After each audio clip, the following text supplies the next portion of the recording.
আসসালামু আলাইকুম আরহামতুল্লাহ। দিনী প্রিয় ভাই ও বোনেরা, আজকের ভিডিও থেকে আমরা জানব ইশরাকের নামাজ এবং এর ফজিলত সম্পর্কে। তবে ভিডিওটি শুরু করার আগে একটি কথা, যারা এখনও চ্যানেলটিকে সাবস্ক্রাইব করেননি অবশ্যই চ্যানেলটিকে সাবস্ক্রাইব করে দিন প্রচারের কাজে সহযোগিতা করবেন। ইশরাকের নামাজ এবং এর ফজিলত। সূর্যোদয়ের পর যে 2 বা 4 রাকাত নফল নামাজ পড়া হয় তাকে ইশরাকের নামাজ বলে। এই নামাজ দ্বারা একটি হজ এবং একটি উমরার সওয়াব পাওয়া যায়।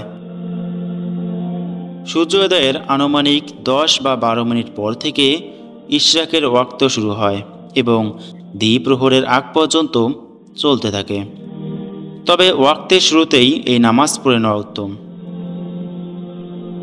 ফজরের নামাজ জামাতের সঙ্গে আদায় করে সেই স্থানে বসে থেকে জিকির আজকার এবং তাসবিহ তেলাওয়াতে লিপ্ত হয়ে দুনিয়াবি কোনো কথাবার্তা বা কাজে লিপ্ত না হয়ে এবং সময় হয়ে যাওয়ার পর ইশরাকের নামাজ পড়লে সওয়াব বেশি পাওয়া যায়। তবে দুনিয়াবি কথাবার্তা বা কাজে লিপ্ত হয়ে গেলেও সময় হয়ে যাওয়ার পর ইশরাকের নামাজ আদায় করলেও হবে, তবে এতে কিছুটা সওয়াবের পরিমাণ কমে যায়। আনাস ইবনুল মালিক রাদিয়াল্লাহু আনহু বর্ণনা করেছেন, তিনি বলেন, রাসূলুল্লাহ সাল্লাল্লাহু আলাইহি ওয়াসাল্লাম বলেছেন, যে ব্যক্তি ফজরের নামাজ জামাতে আদায় করে তারপর সূর্য ওঠা পর্যন্ত বসে বসে আল্লাহ তাআলার জিকির করে তারপর 2 রাকাত নামাজ আদায় করে তার জন্য একটি হজ এবং একটি উমরার সওয়াব রয়েছে।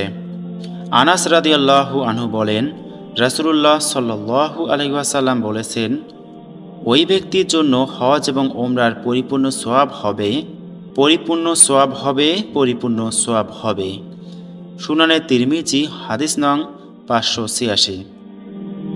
হযরত হাসান বিন আলী রাদিয়াল্লাহু আনহু বর্ণনা করেন, তিনি বলেন, আমি রাসূলুল্লাহ সাল্লাল্লাহু আলাইহি ওয়াসাল্লামকে বলতে শুনেছি, যে ব্যক্তি ফজরের নামাজ পড়ে তারপর আল্লাহর জিকির আজকার করতে থাকে সূর্য উদয় হওয়া পর্যন্ত, তারপর 2 রাকাত বা 4 রাকাত নামাজ আদায় করে, তাহলে জাহান্নামের আগুন তার চামড়ায় স্পর্শ করবে না।